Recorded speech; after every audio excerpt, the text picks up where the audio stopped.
Uy, wala na akong signal, sabi ni Joy habang tinitignan ang cellphone. Sa akin din eh, sagot naman ni Mika. Gabi na nang magsimula ang lahat. Anim sila magbabarkada. Sina Marco, Jepoy, Lance, Mika, Tina at Joy. Pauwi na sila galing sa isang outing sa probinsya. Masaya pa ang biyahe nila. May mga tugtugan sa sasakyan, tawanan at kwentuhan. Pagod pero masaya. Hanggang sa biglang nawala ang signal ng cellphone. Uy, wala na akong signal, bulalas na sabi ni Joy habang tinitignan ang phone. Sa akin din eh, sagot din naman ni Mika. Sa mga sandaling yon ay hindi pa sila nag-aalala. Normal lang naman kasi talaga sa ilang probinsya ang mawala ng signal. Pero ilang minuto pa ang lumipas, napansin nilang palala ng palala ang dadaanan nila. Ang dating sementado, naging graba. Ang graba, naging lupa na. At ang lupa ay yung parang bihirang madaanan. Marco, sigurado ka bang dito ang shortcut? Tanong ni Tina kay Marco na siya nagmamaneho. Oo. Sabi ng map mas maikli ito eh. Sagot ni Marco pero halata sa boses niya ang pagdududa. Sa magkabilang gilid ng kalsada ay makikita mo ang mga kapal na puno ang nakapaligid. Ang mga sanga ay parang mga kamay na pilit inaabot ang sasakyan. Wala ni isang poste ng ilaw. Tanging headlight lang na sasakyan ang nagbibigay liwanag sa daanan. Nang biglang matahimik ang lahat. At sa sobrang katahimikan, tila gustong sumabay ang paligid. Dahil ni isang huni ng mga kuliglig o kahit man lang palaka o kahit nga hangin, wala silang marinig. At sa gitna ng katahimikan, biglang umubo ang makina ng sasakyan. Uy, ano yun? Gulat ni Jepoy. Bumagal ang takbo ng sasakyan. Ilang segundo lang, tuluyan na itong tumirik sa gitna ng kalsada. Sinubukan ni Marco na paandarin ulit. Ilang beses pa niyang inulit at inulit. Pero wala. Patay, bulong ni Lance. Bumaba sila ng sasakyan. Pagbukas pa lang ng pinto, sinalubong agad sila ng malamig na hangin at kakaibang amoy. Amoy lupa, amoy basa, at parang amoy dugo. Guys, nanginginig na sabi ni Mika, parang mali itong lugar na to ah. May nakita silang mahinang ilaw sa malayo. Isang kubo na luma, sira-sira at parang matagal nang iniwan, pero may ilaw. May tao doon, sabi ni Joy. Baka may tao na makatulong sa atin. Habang papalapit sila sa kubo, mas lalong bumibigat ang pakiramdam. Ang paligid ay puno ng anino.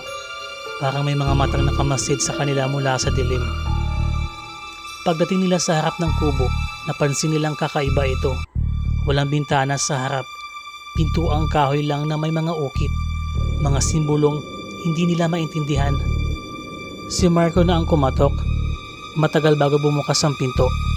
Isang matandang babae ang bumungad sa kanila. Payat, kulubot ang mukha at puti ang mga buhok. Nakangiti siya, pero ang ngiti ay hindi umaabot sa mga mata. Naligaw kayo? Tanong ng matanda. Opo eh, sagot ni Marco. Nasiraan po kami ng sasakyan. Tinitigan sila ng matanda isa-isa, parang may binibilang. Delikado dito sa gabi, sabi niya. Maraming gumagala. Nagkatinginan ang magkakaibigan. Pwede po ba kami makitulog kahit sandali? Tanong ni Tina. Sandaling tumahimik ang matanda, saka tumango. Pwede, sabi niya. Pero may isang kondisyon. Ano po yun? Sabay-sabay nilang tanong. Kapag dumiling palalo, huwag kayong lalabas at huwag kayong sisilip sa bintana kahit may marinig pa kayo. Kinilabutan sila at dahil wala naman sila magagawa, kaya pumasok na rin. Sa loob ng kubo, mas malamig kaysa sa labas. May mga anting-anting na nakasabit sa kisame. May mga buntot ng hayop sa dingding. At sa isang sulok, may mga lumang litrato. Mga grupo ng kabataan, magkakahawig ang itsura. Parang sila. Bandang hating gabi, nagising si Mika sa mga kaluskos. Parang may gumagapang sa bubong. Guys, bulong niya. Nagising ang lahat. Biglang may narinig silang boses sa labas. Tulong! Boses ni Joy. Napalingon silang lahat kay Joy, nakatabi lang nila. Hindi ako yun, pabulong na sabi ni Joy na nanginig. Muling nagsalita ang boses. Boses naman ito ni Marco. Marco, buksan mo yung pinto. Napatigil ang hininga nilang lahat at tuon nila naintindihan. May biglang kumalabog sa bubong, mabigat, parang may tumalon. Hindi napigilan ni Lance ang sarili. Sumilip siya sa gilid ng bintana at doon niya nakita ang hindi niya kailanman makakalimutan. Isang nilalang na parang tao pero baliktad ang ulo, mahaba ang dila.